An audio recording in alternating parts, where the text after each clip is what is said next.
Olá, galera! Hoje a nossa aula vai ser sobre calor. Vamos analisar aí as maneiras do calor se propagar, tá? Então, gente, começando, a gente primeiro vamos definir, né, entender o que seria calor. Então, calor nada mais é que um tipo de energia, né? Definição de energia que a gente tem é aquilo que tem capacidade de realizar trabalho, fazer algo mover, né? E a gente tem vários tipos de energia, né? As cinéticas, que são movimentos macroscópicos, né? Térmica, e a potencial, que seria elétrica, gravitacional e elástica, né?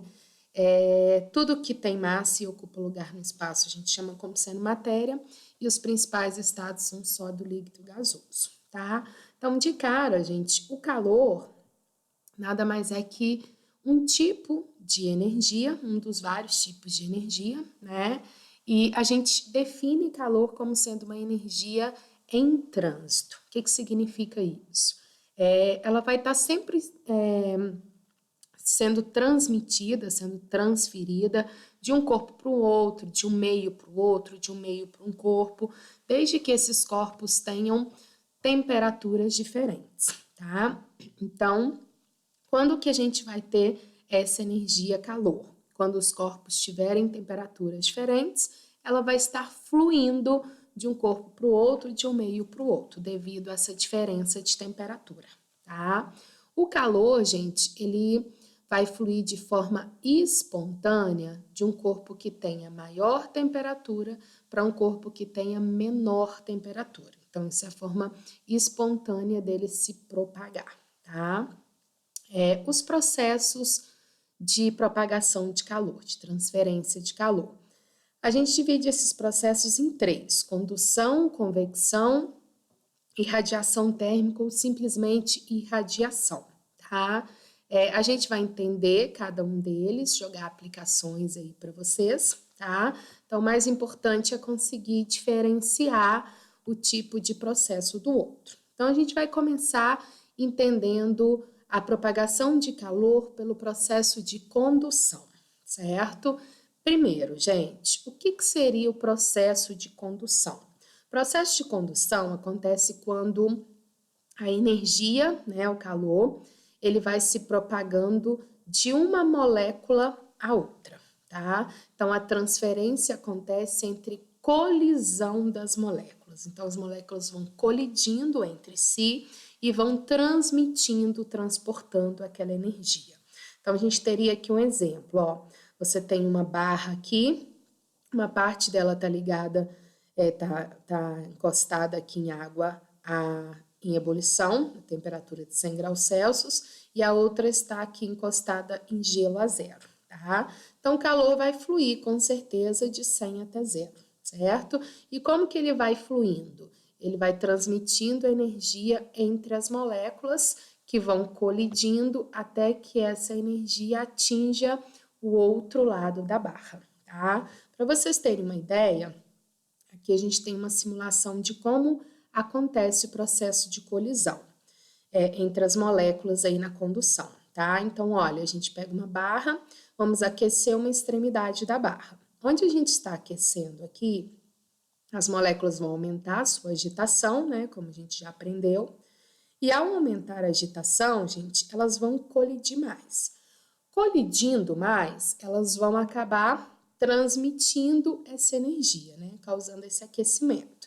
E colidindo com as vizinhas, elas fazem com que as vizinhas agitem mais, que vai colidindo com as vizinhas e fazem com que as vizinhas agitem mais. Então, essa colisão entre elas é que vai transmitindo o calor até que chegue na outra extremidade da barra, tá?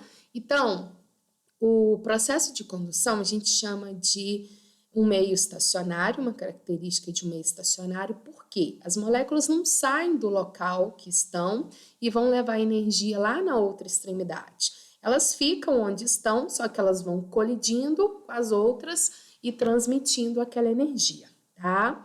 Necessariamente a gente precisa ter um meio para o calor se propagar por condução. Com certeza, porque você precisa ter moléculas colidindo, né? Então, eu preciso ter um meio, ou um meio sólido, ou no meio líquido, ou no meio gasoso, tá? E aqui o que eu acabei de falar, ó, transferência de energia vai dando das mais energéticas para as menos energéticas, colisão entre elas, tá? Um dado importante, gente, com relação à propagação de calor por condução, é que ela é melhor, ela acontece melhor em sólidos do que em líquidos e ainda mais do que em gases, tá? Então, em gases, a condução acontece, mas é bem difícil. Em líquidos, ela também acontece, mas é difícil. Em sólidos, ela acontece e é mais fácil. Então, vai acontecer tanto em sólidos, líquidos e em gases. Só que nos meios sólidos, ela vai ser mais facilitada. Por que ela vai ser mais facilitada? Porque as moléculas precisam colidir para transmitir a energia. E nos sólidos, as moléculas estão muito mais próximas. Então, vocês concordam que é muito mais fácil colidir moléculas mais próximas do que moléculas que estão mais distantes, né? Então, nos gases, acontece condução? Sim, só que é bem mais difícil, precisa de muito mais energia, porque as moléculas estão mais afastadas, então vai ser muito mais difícil elas colidirem para transmitir aquela energia, tá? Então, fiquem atentos que a condução ela é melhor em sólidos. E aí a gente consegue trabalhar isso como aplicação no nosso dia a dia, né? A condução a gente pode utilizar para conforto térmico corporal, né? Roupas que a gente utiliza, tá? Também com materiais condutores isolantes, que é o que a gente vai entender com relação a esse meio que ela está se propagando, tá? Quando eu falo em um bom condutor, gente, um bom isolante, eu estou falando sobre o processo de condução. Então, se eu virar e falar assim para vocês, gente, o metal é um bom condutor de calor. Ele é um bom condutor de calor no processo de condução. O isopor, ele é um bom isolante. Ele é um bom isolante no processo de condução. Então, é aquilo que eu falei para vocês lá. No meio, num material em que as moléculas conseguirem colidir mais facilmente, a condução acontece melhor. Em meios em que ela tem maior dificuldade, a condução vai ser dificultada, né? Vai gastar mais tempo, vai gastar mais energia. Então, isso é o que separa bons condutores de bons isolantes. Tudo que consegue impregnar ar é um excelente isolante térmico. Por quê? O ar está no estado gasoso e a gente já falou lá, estado gasoso, a condução é difícil, porque as moléculas estão afastadas, tá? Então, olha lá, a gente utiliza muito esse nomezinho aqui para identificar bom condutor e bom isolante, que é o que a gente chama de condutividade térmica, tá? Condutividade térmica indica a facilidade que um corpo vai ter de conduzir calor por condução, certo? Então, se ele tiver alta condutividade térmica, ele é um bom condutor. Se ele tiver baixa condutividade térmica, ele é um bom isolante. Então, em geral, os metais são excelentes condutores, tá? Então, eles têm alta condutividade térmica. No entanto, por exemplo, ó, panela de barro, tá?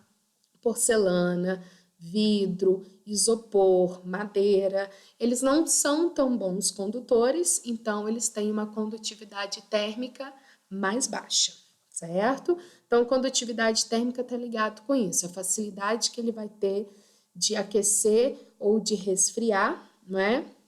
No processo de condução, na troca de calor aí no processo de condução. Então, vamos pensar em algumas aplicações do nosso dia a dia.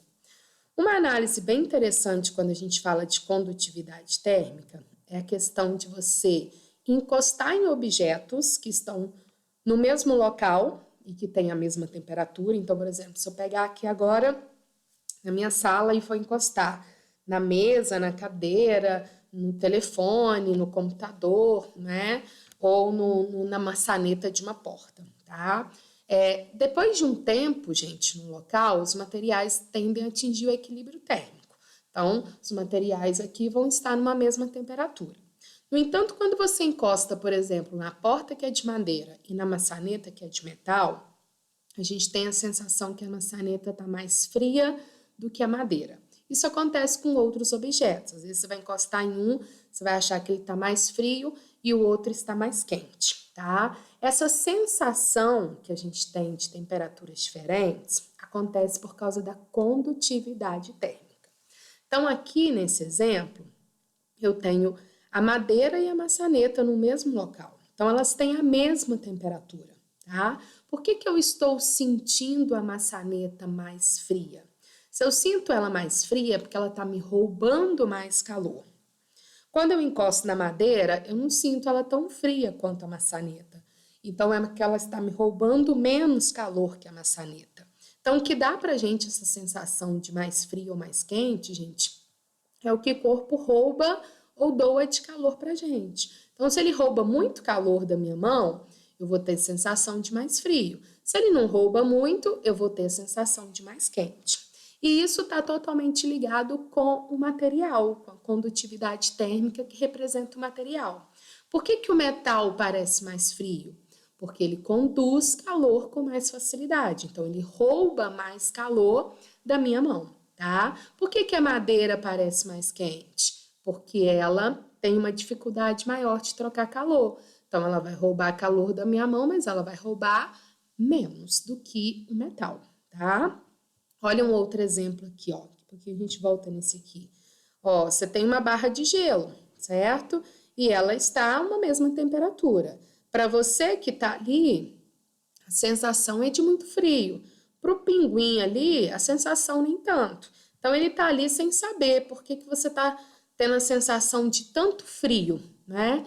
Porque, gente, a temperatura é a mesma, né? É daquele meio, é daquele cubo de gelo.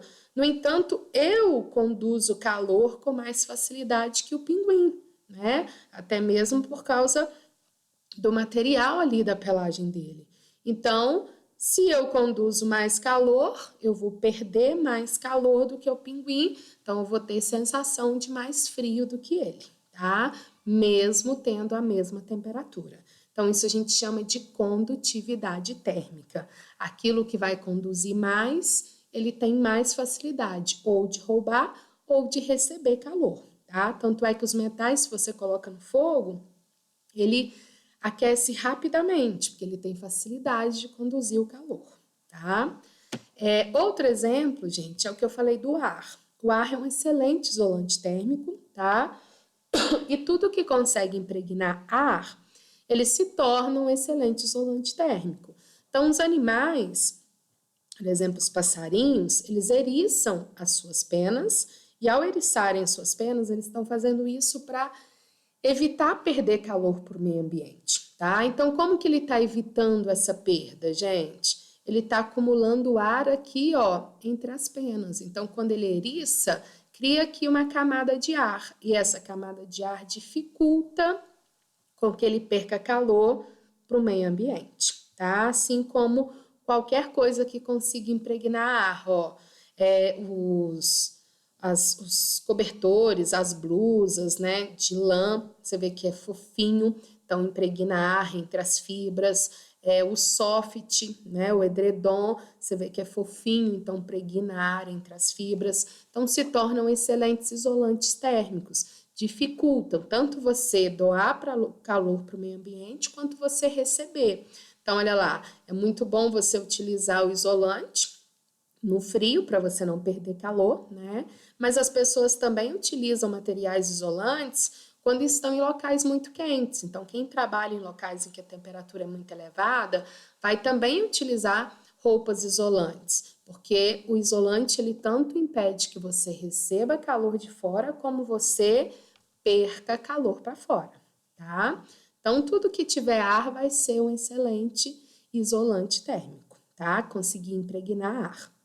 Outro detalhe com relação aos metais. Os metais, por serem bons condutores, quando você pensa aqui num churrasco, um espeto de metal, ele é bem melhor do que um espeto de madeira, porque ele vai cozinhar a sua carne de dentro para fora. Ele esquenta, ele conduz calor de uma extremidade à outra aqui com facilidade. Então, o fato dele estar conduzindo, ele vai doando calor para a carne de dentro para fora, e não só do lado de fora pela chama, tá? Então, isso facilita aí o aquecimento. Olha aqui outro detalhe, ó, a espuma, né?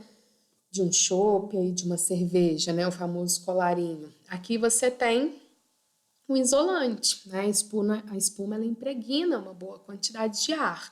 Isso faz com que dificulte a perda de calor para o meio ambiente. Desculpa, né? Dificulte o recebimento de calor do meio ambiente. Então, essa espuma deixaria a sua cerveja, o seu chopp, mais gelado por mais tempo, né? Do que se não tivesse a espuma, ele iria esquentar mais rápido, porque receberia calor do meio com mais facilidade, tá? Então, se torna uma camada isolante ali, certo? Então, gente, no processo de condução, o que facilita a condução? Materiais no estado sólido, principalmente os metais, que são bons condutores, excelentes condutores, tá? O que dificulta a condução? As substâncias no estado líquido e no gasoso principalmente, né? Que são os isolantes. Então, no estado gasoso, a gente teria os melhores isolantes, beleza? Os melhores não, né? O melhor, na verdade, seria o vácuo, que não ia propagar nada, né? Mas os que vão ter mais dificuldade seria o estado gasoso, certo? Agora, gente, com relação ainda ao processo de condução. A gente tem uma fórmula para a gente trabalhar no processo de condução que a gente chama de fluxo de calor, tá? É quando você quer calcular quanto de calor está chegando, por exemplo, do lado de fora da minha casa para dentro da minha casa, através da parede, ou através da janela, ou através da porta, né? Ou quanto de calor está passando pelo vidro do meu fogão, do forno do meu fogão, né, enquanto eu estou cozinhando um alimento, tá? Então, a condução ela vai estar passando por um meio, né? De preferência o quê? Um meio sólido, que é onde ela tem mais facilidade.